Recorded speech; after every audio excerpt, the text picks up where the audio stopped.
नमस्कार साथियों, आपके अपने चैनल हॉर्टी मंत्र में आपका एक बार फिर से स्वागत है। आज हम आपके लिए लेकर आए हैं ब्रिंजल। ब्रिंजल जो कि एक वेजिटेबल क्रॉप है, तो इससे रिलेटेड जो भी पॉइंट्स बनते हैं उनके ऊपर हम डिस्कस करेंगे। सबसे पहले देख लेते हैं कि ब्रिंजल को और किन किन नामों से जाना जाता है। तो ब्रिंजल को poor man's crop, eggplant, बैंगन और ऑबेरिजिन, फ्रेंच भाषा में ऑबेरिजिन के नाम से इसको जाना जाता है। बॉटनिकल नेम की बात करें तो बैंगन का जो बॉटनिकल नेम है वो है सोलेनम मेलोंजोला। क्या है? सोलेनम मेलोंजोला। फैमिली है इसकी सोलेनेसी। और क्रोमोसोम नंबर की बात करें तो इसका 2n 2x बराबर 24। 2n 2x बराबर इसका जो क्रोमोसोम नंबर है वो है 24। ओरिजिन की बात करें तो जो बैंगन है उसका जो सेंटर ऑफ ओरिजिन माना जाता है वो माना जाता है इंडिया, या बात करें तो इंडो बर्मा। इंडो बर्मा आ जाए तो भी सही है और इंडिया आ जाए तो भी सही आंसर है। सेकेंडरी सेंटर ऑफ ओरिजिन की बात करें तो इसका जो सेकेंडरी सेंटर ऑफ ओरिजिन है वो है चाइना। ब्रिंजल का जो सेकेंडरी सेंटर ऑफ ओरिजिन है वो है चाइना। नेक्स्ट बात कर लेते हैं, brinjal originated from wild species. ये कौन सी स्पीसीज से ओरिजिनेट हुआ है? तो ये हुआ है सोलेनम सिस्मीब्रीफोलियम। सोलेनम सिस्मीब्रीफोलियम जो वाइल्ड स्पीसीज है उसी से इसकी उत्पत्ति मानी जाती है। जो आजकल जो खेती योग्य बैंगन है उसकी उत्पत्ति मानी जाती है सोलेनम सिस्मीब्रीफोलियम बैंगन से। Brinjal fruit are good source of vitamin B. Vitamin B में पूरा विटामिन बी कॉम्प्लेक्स आ जाएगा। And are also good source of calcium, phosphorus और आयरन। एक तो विटामिन बी कॉम्प्लेक्स का अच्छा स्रोत है बैंगन, और साथ ही साथ कैल्शियम, फास्फोरस और आयरन का भी काफ़ी अच्छा स्रोत है। मेजर फिनोलिक एसिड की बात करें तो बैंगन में जो मेजर फिनोलिक एसिड पाया जाता है वो पाया जाता है क्लोरोजेनिक एसिड। कौन सा एसिड? तो क्लोरोजेनिक एसिड इसमें पाया जाता है, और ये एक एंटीऑक्सीडेंट का काम करता है। इसमें क्या होती है कि एंटीऑक्सीडेंट प्रॉपर्टी होती है। कौन से एसिड में? Chlorogenic acid. जो क्लोरोजेनिक एसिड है ये फिनोलिक एसिड है, और ये बैंगन में मुख्य रूप से पाया जाता है। White brinjal is preferred for diabetic patient. जो डायबिटीज की जो पेशेंट है उनको जो सफ़ेद ब्रिंजल है वो खाने की सलाह दी जाती है। सोइल एंड क्लाइमेट की बात करें तो brinjal are day neutral plant. कौन से प्रकार का पौधा है? तो ब्रिंजल डे न्यूट्रल पौधा है। टेम्परेचर 21 से 30 degree Celsius temperature for growth and development. Growth and development के लिए टेम्परेचर रिक्वायरमेंट होती है वो होती है कितनी? 21 से लगाकर कितनी? 30 डिग्री सेल्सियस। और 25 से जो 30 डिग्री सेल्सियस वो तापमान है उसके साथ ही साथ क्या 50% रिलेटिव ह्यूमिडिटी ये किसके लिए अच्छी मानी जाती है? तो जर्मिनेशन के लिए अच्छे है। जर्मिनेशन के लिए जो रिलेटिव ह्यूमिडिटी होती है और जो टेम्परेचर होता है वो होता है 20 से 25 डिग्री सेल्सियस, और जो ह्यूमिडिटी होनी चाहिए वो कम से कम 50% होने जाती है, जिससे क्या होगा, जो जर्मिनेशन होगा वो काफ़ी अच्छा होता है। Seedling are transplanted best when temperature is around 20 degree Celsius. Transplanting के लिए जो टेम्परेचर होता है अगर 20 डिग्री सेल्सियस के आसपास जो तापमान है ये ट्रांसप्लांटिंग के लिए सबसे अच्छा तापमान माना जाता है। लो टेम्परेचर इंड्यूस मोर शॉर्ट स्टाइल फ्लावर। अगर लो टेम्परेचर होगा तो उससे क्या है, शॉर्ट स्टाइल टाइप के फ्लावर बनेंगे, जिससे क्या है कि शॉर्ट स्टाइल जो फ्लावर होते हैं उसमें फ्रूटिंग बिल्कुल नहीं होती है। शॉर्ट स्टाइल फ्लावर में फ्रूटिंग नहीं होती है। अगर लो टेम्परेचर ज़्यादा है तो वो क्या है, उससे क्या होगा, एक तो शॉर्ट स्टाइल फ्लावर बनेंगे और क्या होगा, जो ओवरी स्प्लिट हो जाते हैं। Low temperature leads to ovary split. साथ ही साथ क्या है, जो ओवरी है वो स्प्लिट हो जाती है, फट जाती है, जिसके कारण क्या है कि जो फल है वो नहीं बनता है। In hill only summer season crop taken. इसीलिए क्या करते हैं कि जो हिली एरिया है, जो ठंडे प्रदेश है, वहाँ केवल जो ब्रिंजल की जो क्रॉप ली जाती है वो केवल और केवल समर सीजन में ही क्रॉप ली जाती है। क्यों ली जाती है? क्योंकि अगर टेम्परेचर लो होगा तो एक तो ओवरी स्प्लिट हो जाएगी जिससे फ्रूट नहीं बनेगी, और शॉर्ट स्टाइल फ्लावर बनेंगे तो उससे भी क्या है कि उसमें भी फ्रूटिंग नहीं होती है। तो जो हिली एरिया है उसमें केवल जो ब्रिंजल की जो क्रॉप ली जाती है केवल और केवल समर सीजन में ली जाती है। सिल्ट और clay loam soils are ideal for brinjal cultivation. Brinjal cultivation के लिए कौन से प्रकार की सोइल सबसे अच्छी मानी जाती है? तो वो मानी जाती है सिल्ट और क्ले लोम सोइल। और जो सोइल का जो पीएच होना चाहिए वो होना चाहिए कितना? 5.5 से 6.5। 5.5 से 6.5, ये आप स्टार लगा सकते हैं। ये कई बार क्या है पूछा जा चुका है कि ब्रिंजल के लिए सबसे अच्छा पीएच कौन सा होता है? तो 5.5 से 6.5। सीड रेट की बात करें तो जो जनरल सीड रेट है ब्रिंजल की वो 300 से 400 ग्राम प्रति हेक्टेयर, 300 से 400 ग्राम प्रति हेक्टेयर अगर जनरल की बात करें। और हाइब्रिड वेराइटीज़ की बात करें तो 150 से 200 ग्राम, 150 से 200 ग्राम जो सीड रेट है वो किसकी, हाइब्रिड की है। और जनरल बात करें तो 300 से 400 ग्राम। 1 ग्राम seed of brinjal contain about 250 seeds. 1 gram brinjal के जो बीज है उसमें लगभग 200 बीज होते हैं। फ्रूट की बात करें तो bitter taste in brinjal is due to glyco alkaloid solasodine. जो ब्रिंजल का जो फ्रूट है उसका जो कड़वापन होता है किसके कारण से होता है, तो ग्लाइको एल्कलॉइड, किसके कारण, ग्लाइको एल्कलॉइड। और वो कौन सा, सोलासोडिन, सोलासोडिन के कारण है जो ब्रिंजल का जो टेस्ट है वो कड़वा होता है। या ब्रिंजल में जो बिटरनेस होती है वो सोलासोडिन के कारण से होती है। Dry fruit of brinjal contain goitrogenic principle. जो सूखा हुआ बैंगन उसमें गाइट्रोजेनिक प्रिंसिपल पाया जाता है। मतलब इससे क्या है कि जो थायराइड होने के चांसेस है वो होते हैं। Discoloration of brinjal is due to polyphenol oxidase enzyme. जो ब्रिंजल का जो फ्रूट है अगर उसको काट के अगर थोड़ी देर रख देंगे तो इसमें क्या है जो कलर है वो खराब हो जाएगा या काला काला हो जाता है। तो किसके कारण से होता है, तो होता है पॉलीफिनोल ऑक्सीडेज एंजाइम के कारण, पीपीओ के कारण। ये क्वेश्चन कई बार पूछा जा चुका है कि जो फ्रूट और वेजिटेबल है उनको अगर हम कट करके रखते हैं, फ्रेश फ्रूट एंड वेजिटेबल को अगर कट करके रखते हैं तो कुछ टाइम के बाद जो हमारे कट किए हुए जो पीसेस है वो काले कलर में, काला कलर उन पर होने लग जाता है। तो किसके कारण से होता है, तो पॉलीफिनोल ऑक्सीडेज के कारण से होता है, जिसको शॉर्ट में पीपीओ के नाम से भी बोला जाता है। इसको आप मोस्ट इंपोर्टेंट में लिख सकते हैं कि पीएचए मतलब पोस्ट हार्वेस्ट मैनेजमेंट में ये क्वेश्चन कई बार पूछा जा चुका है। फ्रूट टाइप की बात करें तो ब्रिंजल का जो फ्रूट टाइप है वो बेरी। एडेबल पोर्शन की बात करें तो इसका जो खाए जाने वाला योग्य भाग है ब्रिंजल का वो है फ्रूट, इसके क्योंकि हम फ्रूट ही कंज्यूम करते हैं। Natural parthenocarpy in brinjal is facultative type. जो इसकी नेचुरल पार्थेनोकार्पी पाई जाती है वो किस प्रकार की पाई जाती है, तो फैकल्टेटिव टाइप की इसमें पार्थेनोकार्पी पाई जाती है। It is express only in cold condition, केवल और केवल किसमें, जिसमें जब तापमान 7 से 10 डिग्री सेल्सियस के आसपास होता है तभी उसमें बीज नहीं बनते, तो वो क्या है, नेचुरल टाइप की उसमें पार्थेनोकार्पी होती है। नेक्स्ट है आर्टिफिशियल। अगर हम आर्टिफिशियल रूप से अगर पार्थेनोकार्पी डेवलप करना है तो can be induce using auxins. जो ऑक्सिन्स है उसमें मेनली टोमाटोन जो इसको बोलते हैं 4-CPA और 4-क्लोरोफिनोक्सा एसिटिक एसिड और प्रोकार्पिल जिसको NAD के नाम से जाना जाता है या alpha naphthyl acetamide. Spray on flower 8 anthesis time. कब स्प्रे करना है ऑक्सीजन को, तो 8 एंथेसिस टाइम पे अगर स्प्रे करेंगे तो आर्टिफिशियली पार्थेनोकार्पी डेवलप की जाती है। साथ ही साथ 2,4-D भी एक प्रकार का ऑक्सीजन है जिसकी 2 ppm की मात्रा, कितनी, 2,4-D की 2 ppm की मात्रा फ्लोवरिंग इंड्यूस पार्थेनोकार्प। इससे क्या होगा, पार्थेनोकार्पी डेवलप होगी। साथ ही साथ इंक्रीज फ्रूट सेट बढ़ेंगे और अर्लीनेस, जल्दी फल आ जाएंगे और जो टोटल यील्ड है वो भी बढ़ जाती है। अगर हम 2 ppm का स्प्रे फ्लोवरिंग पर करते हैं तो एक तो क्या है, फ्लोवरिंग बढ़ेगी, पार्थेनोकार्प फल बनेंगे, इंक्रीज फ्रूट सेटिंग बढ़ेगी और जल्दी फल आ जाएंगे। साथ ही साथ क्या होगा कि जो टोटल यील्ड है वो भी बढ़ जाती है। तो ये क्वेश्चन भी इम्पोर्टेंट बनता है कि 2,4-D की कितनी ग्राम की मात्रा स्प्रे की जाती है, तो 2 ppm की मात्रा।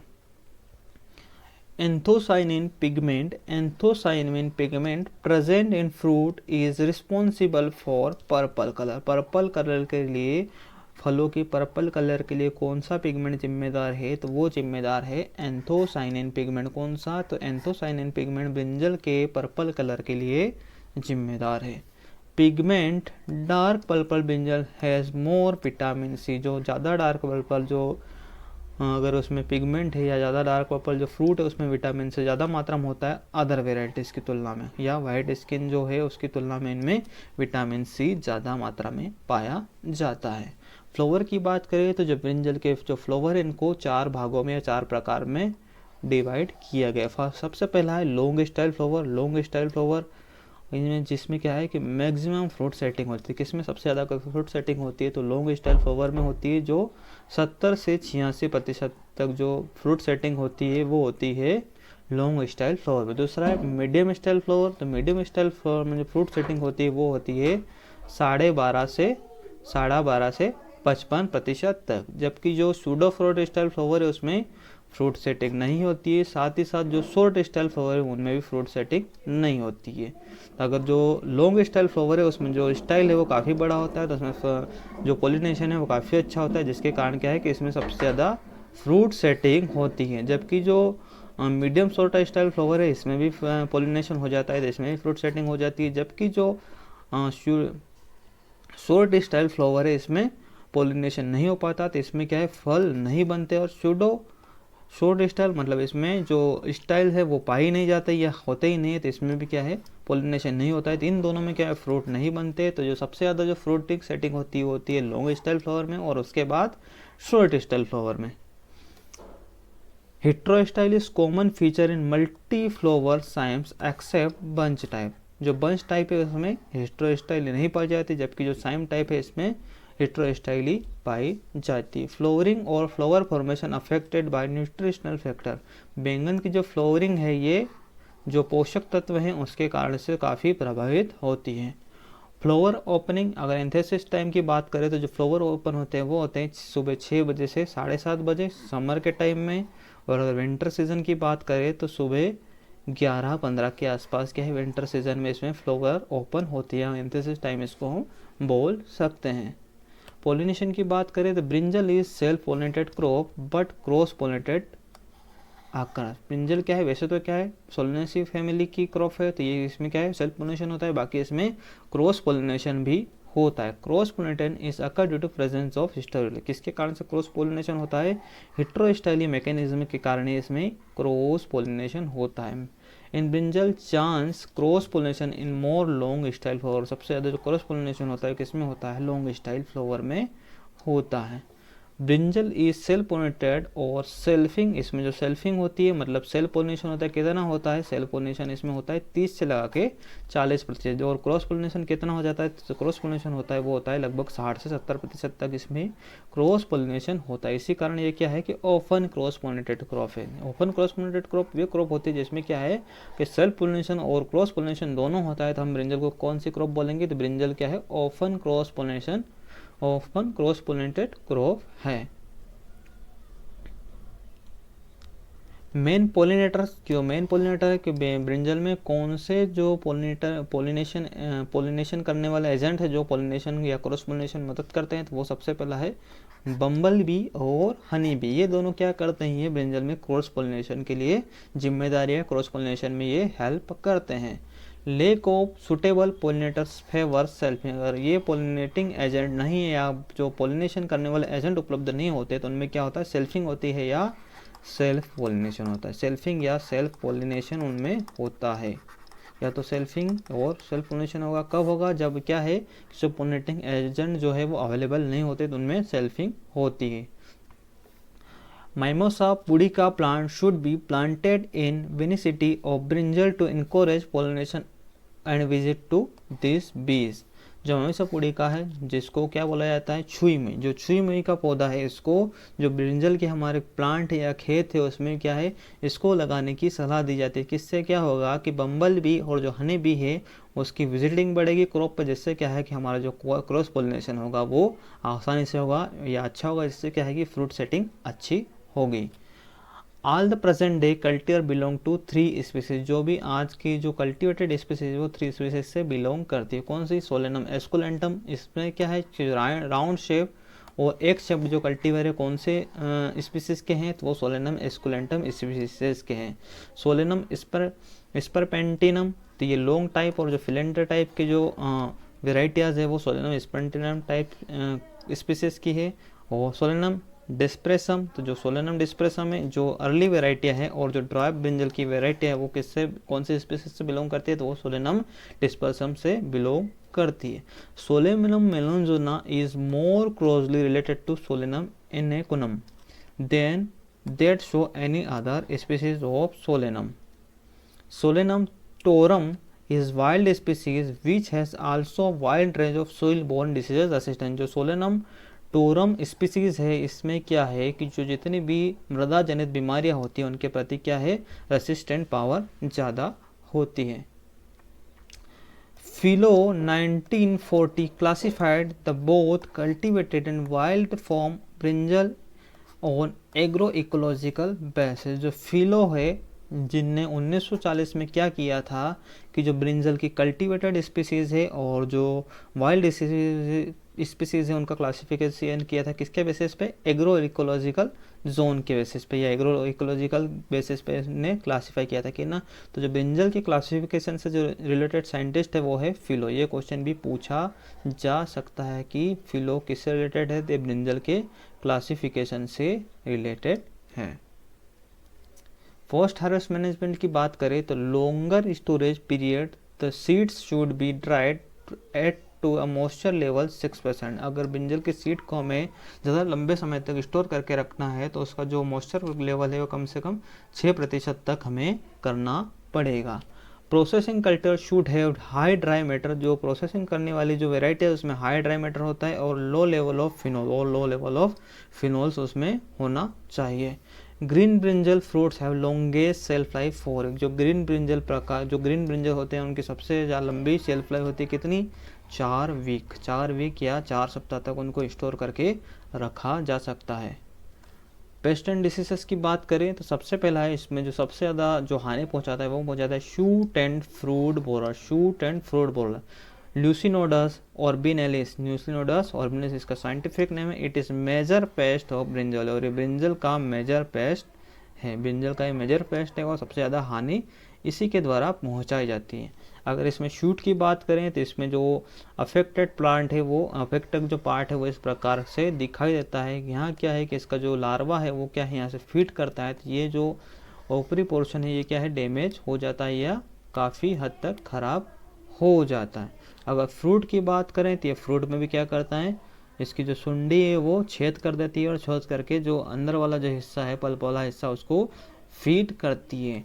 अगर हम शूट की बात करें तो इस प्रकार से शूट इसका प्रभावित होता है और अगर इसको हम तोड़ के देखें तो इसकी जो लार्वी है या सुंडी वो इस प्रकार से दिखाई देते हैं। फ्रूट में इस प्रकार के छेद हो जाते हैं और जो फ्रूट है वो इस प्रकार से डैमेज हो जाता है। अगर इससे यील्ड लॉस की बात करें तो yield loss due to shoot and fruit borer is 70%। जो 70% तक हानि इससे हो जाती है। अगर फ्रूट एंड फ्रूट बोरर का ज़्यादा अटैक हो जाए तो हमें 70% तक हानि हो जाएगी। यील्ड में 70% तक या उपज में हानि होती है।